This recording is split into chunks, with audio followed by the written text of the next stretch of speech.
এই ফুচকা বানাইলাম। এটা হচ্ছে ফুচকার টক।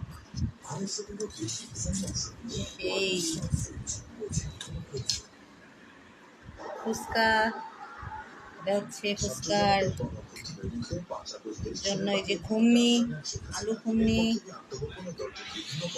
ও এখন এটা খাবো আমরা।